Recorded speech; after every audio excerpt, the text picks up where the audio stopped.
प्यारे बच्चों, आपका माध्यमिक शिक्षा विभाग की इस ऑनलाइन टीचिंग में बहुत बहुत स्वागत है। मैं गोपाल शुक्ला, सहायक अध्यापक, हिंदू इंटर कॉलेज अलीगढ़।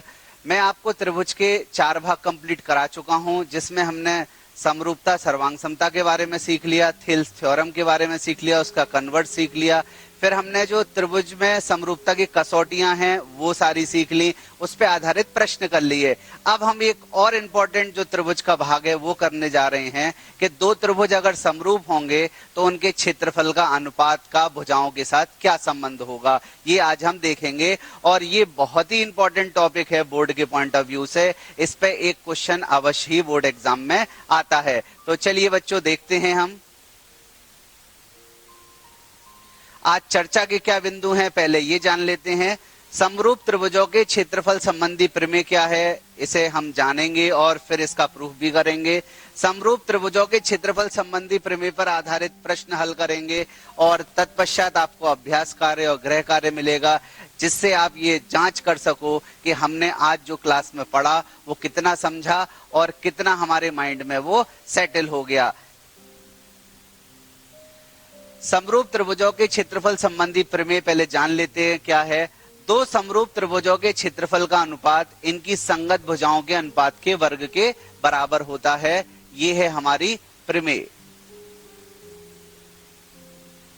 अब देखिए हमें क्या दे रखा है, दो समरूप त्रिभुज हैं, ये कंफर्म दे रखा है। हमने दो त्रिभुज बना लिए एबीसी और पीक्यूआर। कंफर्म है एबीसी किसके समरूप है, पीक्यूआर के। अब रचना क्या करना है, क्योंकि किसी भी प्रमेय को करने के लिए कुछ ना कुछ रचना करनी पड़ती है। तो हमने ए से बीसी भुजा पर शीर्ष लंब डाला और पी से क्यूआर भुजा पर हमने लंब डाला। तो ये एएम बीसी पे लंब है और पीएन क्यूआर पे लंब है। ये हमने रचना कर ली। और अब हमें क्या सिद्ध करना है, जो इन दोनों त्रिभुजों का जो क्षेत्रफल का अनुपात होगा वो इनकी भुजाओं के वर्गों के अनुपात के बराबर होगा। लेकिन ध्यान दीजिएगा, संगत भुजाओं के वर्गों के बराबर होगा। यहाँ पर ए बी और पी क्यूब संगत भुजा है, बीसी और क्यूआर संगत भुजा है और एसी और पीआर संगत भुजा है। और आप देख रहे हैं ए बी और पी क्यू के वर्ग के बराबर है, बीसी और क्यूआर के वर्ग के बराबर है, एसी और पीआर के वर्ग के बराबर है।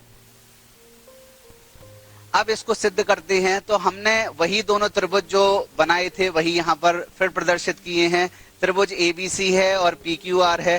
क्योंकि आप जानते हैं दो त्रिभुज कब समरूप होते हैं, एक तो उनके संगत कोण बराबर हो और एक संगत भुजाओं का अनुपात बराबर हो। तो देखिएगा संगत कोण कौन से हो गए, कोण ए और कोण पी संगत कोण हो गए, कोण बी और कोण क्यू संगत कोण हो गए, और कोण सी और कोण आर ये आपके क्या हो गए, संगत कोण हो गए। तो ये आपस में बराबर होंगे। और संगत भुजाएं क्या होंगी, ए के सामने वाली भुजा बीसी, पी के सामने वाली भुजा क्यूआर, ये संगत भुजा होगी, इनका अनुपात। बी के सामने एसी, क्यू के सामने पीआर, उसका अनुपात। सी के सामने ए बी और आर के सामने पी क्यू, इसका अनुपात जो है वो एक बराबर होगा, क्योंकि ये समरूपता की दो कंडीशंस हैं।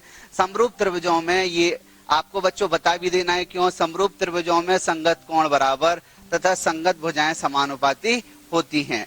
अब हमने क्या किया, त्रिभुज एबीएम और पीक्यूएन कंसीडर करें, यानी एबीएम ये वाला त्रिभुज और पीक्यूएन ये वाला त्रिभुज हमने कंसीडर किया।